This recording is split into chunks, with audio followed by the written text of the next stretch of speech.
I'm Alison Arieff. I'm the editorial director of SPUR, which is an urban planning and policy think tank in San Francisco. We've been there over 100 years. We've also just opened an office in Oakland and are celebrating our second year in San Jose.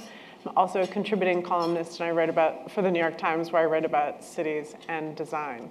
We're going to be talking today about entrepreneurship in the city. I want to begin with just a little anecdote. I live in San Francisco, which is, of course, sort of ground zero for innovation and entrepreneurship right now. I wrote a rather controversial piece for the Times last year called "Why Are Tech Companies Such Bad Urbanists?" And what was fascinating to me about this article that people hadn't seemed to have really observed much before then is that while it's true that we still have corporate suburban campuses, and it's also true that more and more companies now want to be in cities like San Francisco, what I began to observe is that all these companies are scrambling to be in San Francisco, but once they arrive, they turn into a suburban corporate campus. I mentioned in this article in particular Google, which has taken up residence in the Hills Plaza building, which at one point had about 8 ground floor businesses, which have now been closed and become private Google offices, including a 14,000 square foot yoga studio just for employees. Earlier today, there was mention of Twitter's Skybridge. Twitter moved into the central market district of San Francisco with the promise of stimulating the local economy and really integrating with the neighborhood. The fact that they want to build a Skybridge so they don't have to cross the street and actually have the serendipitous encounters that Tony Hsieh talked about this morning seems to me problematic. So a little bit of what we'll talk about today is what it means for entrepreneurship in the city if people come to the city and then are fed 3 meals a day and actually never leave the building, which seems to me the absolute solution to not have the cultural collisions that Hsieh was talking about this morning, and also really begins to affect the way that problems are framed and solved when the only collisions that you're having are your coworkers, and you're not actually interacting with people outside of your own industry. So we seem to find ourselves in a place like Silicon Valley that's sort of an upper middle class bubble. There's not really an embrace of messy urbanism. Instead, many are looking to apps and algorithms, such as how many people you can have on the street at any time of day as a measure of success of a city. So what does that mean for the future of entrepreneurship? For the local barber, baker, or even barista, what does that mean? When a company like Blue Bottle Coffee, which is a coffee shop in San Francisco, which got $25 million in VC money earlier this year. So today we will talk about the entrepreneurial capacity of cities, a conversation that will cover a broad range of issues from immigrant entrepreneurs to whether or not there is a magic formula for zones of innovation within cities. We'll be hearing from Margaret O'Mara and Mario Small, and we're going to begin with Margaret. Great. Thank you.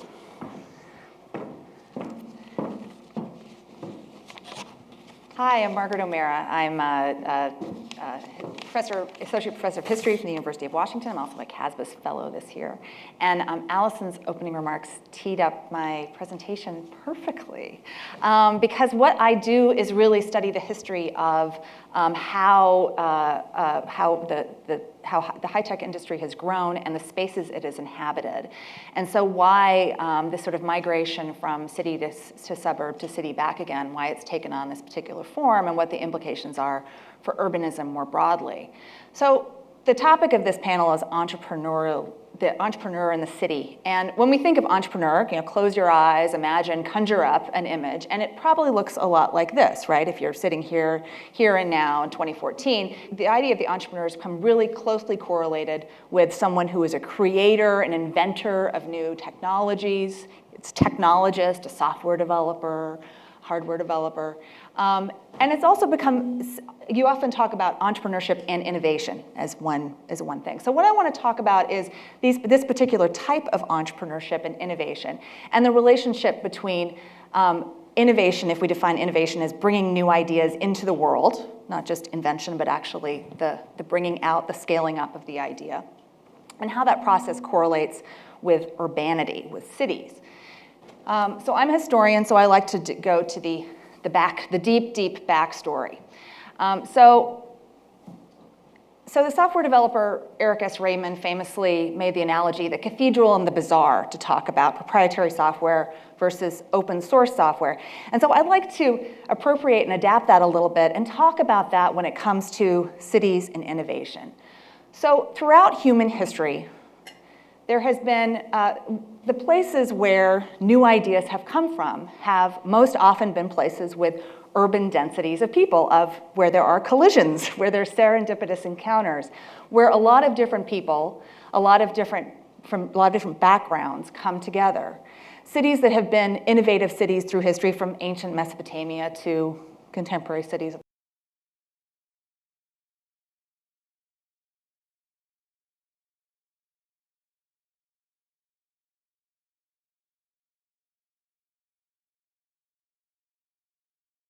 And thus break out and come up with something new. But here's another thing that kind of also operates when we think about the connection between innovation and place, and we see this throughout human history, that cities and innovation, another dimension is the cathedral, that in order for knowledge to be generated, there have also been these special institutions that have been created, from Plato's Academy to the medieval cathedral and cloister to the modern university, where people can come together, share ideas, iterate, collaborate, and bring something new into the world. Now, the cathedral is seen as something that's the antithesis of the bazaar, but the two things are urban creations, right? You need an urban agglomeration of wealth to build a cathedral. You need people to build a cathedral. You need people to populate these places of knowledge and to disseminate these places. You need to be close to a city in order to have a receiving end for that knowledge. So we see this sort of the cathedral and the bazaar operating simultaneously when we think about the emergence of the modern university. And I'm going to talk about American history for the rest of my time here, but this also has global repercussions. So America is kind of, at the moment when America, the nation, is coming into being. It's also the moment where the idea of knowledge is becoming, and technology as something that isn't just a utilitarian thing, but something that actually is a mechanism for doing something new and better, is also coming into being. And Ben Franklin's articulation of his vision for the University of Pennsylvania, a university in Philadelphia, colonial America's most important city, was that it should be, if not in the town, not too many miles from it. So while the Anglo-American model of the campus was something that was removed from the city, it couldn't be too far away from the metropolis. It needed to be close enough to the bazaar to feed on its energy. So these two things were proximate. Now, you have the university, the idea of the campus is something that comes into being with the American college and university. So how does this play out in the private sector, in the corporate sector? How does this play out as America industrializes? Well, what we see in the 19th century is we see the creation of special places for particular types of people. Those of you who are familiar with the history of Chicago are probably also familiar with the history of Pullman, Illinois, created by George Pullman, founder of the Pullman Car Company, as this model company town for his workers. He provided housing, shopping malls. You could do everything in Pullman. Now, why did he do this? Well, he was hailed as a benevolent employer, but it was also because it was a really good way to increase loyalty to the Pullman Company, to decrease the likelihood that the workers would join unions and go on strike. Those of you familiar with the history of Chicago and Pullman know that that did not work, and they actually did go on strike. But this idea of creating model towns for model workers, that an environment can encourage particular types of productivity, is something that's really deeply embedded in the idea of the campus and the idea of the company town. And these two things follow through as we think about spaces of technology as we move from the 19th century to today. So by the beginning of the 20th century, big corporations are creating research arms, industrial research, that the private sector is where research, most of American research happens before the Second World War. And you have facilities like a GE-affiliated, part of GE, what GE called its University of Light, this very elaborate campus that was built in the second decade of the 20th century outside Cleveland. And was kind of this really innovative facility in its day. It looked like a college campus, really, really high-end buildings, Georgian buildings, and had a whole bunch of amenities, recreational facilities, fantastic stuff for its workers. If we talk today about how big tech companies from Google to Facebook to Zappos create all these great amenities for their workers on site, Nela Park was doing it 100 years ago. And this continues on in the middle of the 20th century with the emergence of the suburban research park, the suburban corporate research facility, famously Bell Laboratories in suburban New Jersey, which had features like this sunroom. So it's special places for knowledge workers. And the idea was you needed to create this. This is the cathedral. This is the place where smart people can come together. They can collaborate and have come up with new ideas, but they are somewhat separate from the bazaar, from the hoi polloi. And this is what happens in this place, starting about 60 years ago. And what develops here is this entrepreneurial ecosystem that's suburban, that is removed, separate from San Francisco for a very long time, but is really, really robust and highly networked. It's something that, John Seeley Brown called it a knowledge ecology. That it's made up, in a way, it has bizarre qualities, not bizarre, but like the bazaar, in that you have lots of different people with different skill sets, venture capitalists, marketers, lawyers, technologists, university professors, feeding into this ecosystem. And so it's highly networked, highly diverse, but it's also separate from the rest. So then we come to the present day, and the question that is, here we have the return of a predominantly suburban tech sector to urban environments. And here's where all the contradictions and the challenges come in play, and the big questions that we're going to talk about in terms of what does it mean for a city to be entrepreneurial. Because when tech comes to the city, you have a facility like Twitter that in many ways is kind of an updated Pullman. It's a model town for model workers. It's designed to encourage productivity, loyalty, create these great amenities, these great benefits, to retain a particular workforce, and to make them happy. It's also a corporate campus for knowledge workers in that it is trying to attract and retain a really in-demand workforce, where you have a supply-demand imbalance and you want to get the best people and keep them there. But what these large technology companies are doing they are cathedrals, and they're now within the bazaar.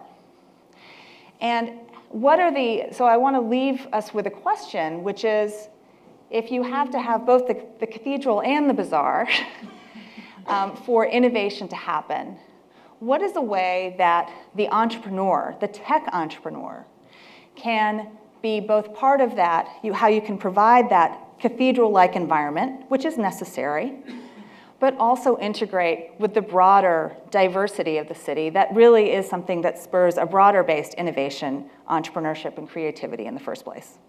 So I'll leave it at that.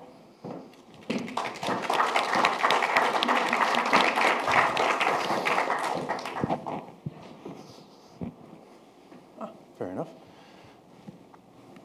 Thank you very much. So what I'm going to talk about, I think you can hear me. What I'm going to talk about in the next few minutes is entrepreneurship and urban ghettos. And if that sounds like a very strange topic, maybe recalling Michael Porter from the 1990s might help. You might remember in a very astute article in the Harvard Business Review, Porter wrote about the competitive advantage of inner cities for local entrepreneurs, but also for large companies. And this is an idea that sort of lingered and was actually quite popular in the late 90s, early 2000s, sort of disappeared, and I think it's come back in some contexts, but only very quietly. What I'm going to do is talk a little bit about a different kind of entrepreneurship that's not Silicon Valley type entrepreneurship, but as we heard this morning, starting a bakery, or starting a laundry, or starting a restaurant that serves lunch and breakfast. That's a different kind of entrepreneurship that I think is as vital to what's happening to the development of cities as starting a tech startup that's going to go out and be sold to Amazon for $1 gazillion. And what I'm going to do is I'll make a simple point, is that if we are hoping to understand both the constraints and opportunities for entrepreneurship in the city, and particularly in inner city neighborhoods and in high poverty neighborhoods, we're going to need to expand our understanding of what a poor neighborhood is. It's a simple idea. Both in the Porter article and in the work of William Julius Wilson, I think have done together more than just about any pair of people to shape our understanding of what inner city poverty is. It's a very strong idea that high poverty neighborhoods are highly desolate places, like this is Woodlawn in Chicago, just south of the University of Chicago, where William Julius Wilson did a lot of his work, and where Rob Sampson, actually, who's talking just across the street, did a lot of his work, just across the hall, did a lot of his work as well. And the idea is simple. High poverty neighborhoods are sort of desolate areas where the middle class have left over the 1970s and 80s and become sort of this, you can actually sort of see it here, places where there once was, and I don't know if I can get this going, yeah, there once were plots of land where there was building, activity, or there housing, and became depopulated as everybody left the inner cities in the 1970s and 80s, and by the time we reached the 90s, there was this empty now space of opportunity. And this is actually a very powerful image. If you've seen the television show The Wire, you might have sort of heard similar kinds of stories. In fact, William Julius Wilson used to teach a course at Harvard on the show The Wire, and it was sort of a lot of activity, and this was just a couple of years ago because it sort of epitomized a lot of what was happening in the inner city in the United States. Woodlawn, which is the neighborhood you're seeing pictured here, has about a poverty rate of about 35%, which is sort of a classic high poverty neighborhood. It has high unemployment rate. It has a high rate of dependency. Here's another neighborhood that has about the same poverty rate, the same rates of dependency, and the same unemployment rate. This is Central Harlem in New York City. And this is not the gentrifying Harlem, which we know is happening. This is the part of Central Harlem that is still high poverty, where Jeffrey Canada has started the Harlem Children's Zone. Believe it or not, has just about the same poverty rate, and unemployment rate, and dependency rate as this neighborhood. And if you're thinking about sort of constraints and opportunity, the first thing you notice is, of course, there's a lot more people here, and a lot more of other things, as you'll see in a minute. So just to put it in context, this is the number of persons per square mile in Woodlawn and Central Harlem. There are about 9,000 people per square mile in Woodlawn. There are about 85,000 per square mile in Harlem. A lot of things, including, for what it's worth, the Harlem Children's Zone, are a lot more possible in Central Harlem than they are in Woodlawn. Turns out that, and I'll show you in a minute, I think it's a few slides down, if you look at the city of Chicago and the city of New York as a whole, the differences get a little smaller, but they're maintained. But here's sort of part of what we're getting at. So if you look at the number of small establishments per square mile, small establishments means here, any establishment less than 20, having fewer than 20 employees. So restaurants and grocery stores are classic sort of small scale mom and pop shop in one language, small scale entrepreneur in another language, that you see in inner city neighborhoods, particularly among immigrants. I'm putting in pharmacies and gyms and community stores just to give you a sense of the organizational density broadly, not just with respect to mom and pops. And what you're seeing is, of course, there are a lot more of everything per square mile. And this carries across the board. I'm just making it really simple to make it easier to see in the 4 minutes I have left, than in Woodlawn. And of course, this is not surprising. There are more people, and of course, there are going to be more establishments. But what's interesting, and what I hope you remember from this talk, if you remember nothing else, is that whereas that is the number of establishments per square mile, that is actually the number per capita.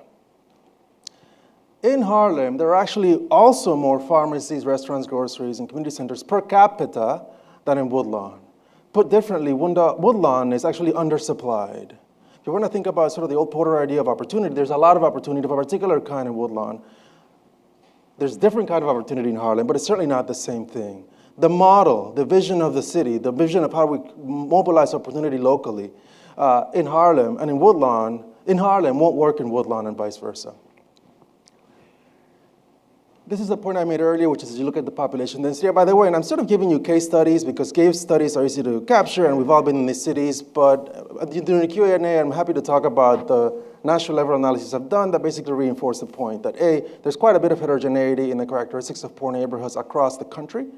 And B, as I'll show you also in a minute, population density, high poverty is actually, in general, slightly positively correlated with organizational density in poor neighborhoods, neighborhoods in the city as opposed to negatively correlated, but we'll get to that in a second.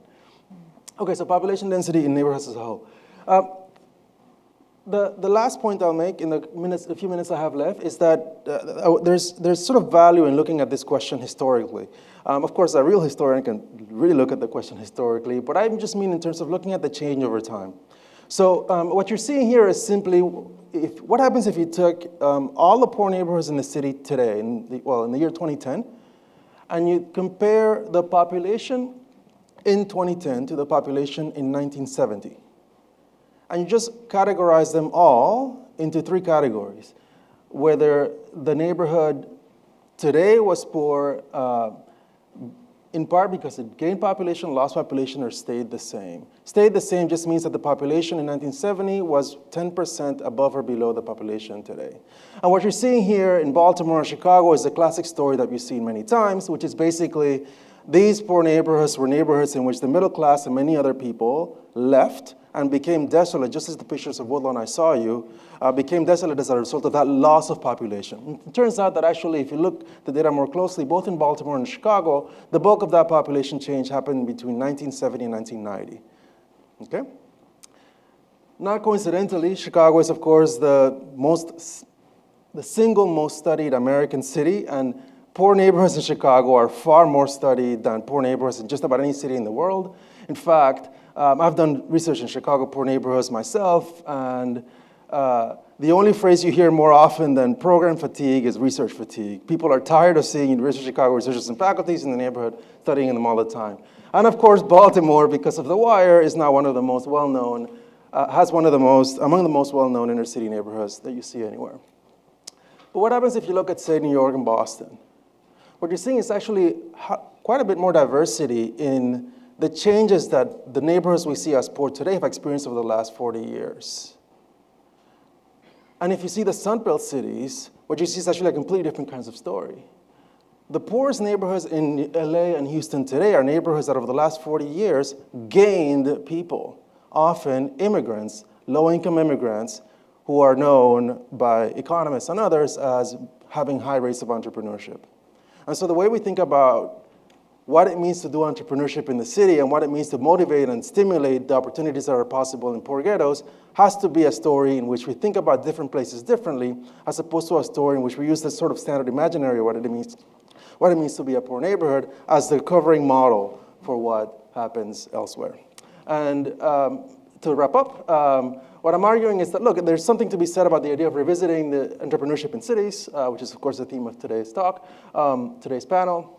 Opportunities and concerns are highly diverse, and a key is going to be to find ways of doing maybe in a local way what some people in the audience actually have written on a national and a citywide scale, managing population density and agglomeration with greater sensitivity to the differences in what's local. Thank you very much.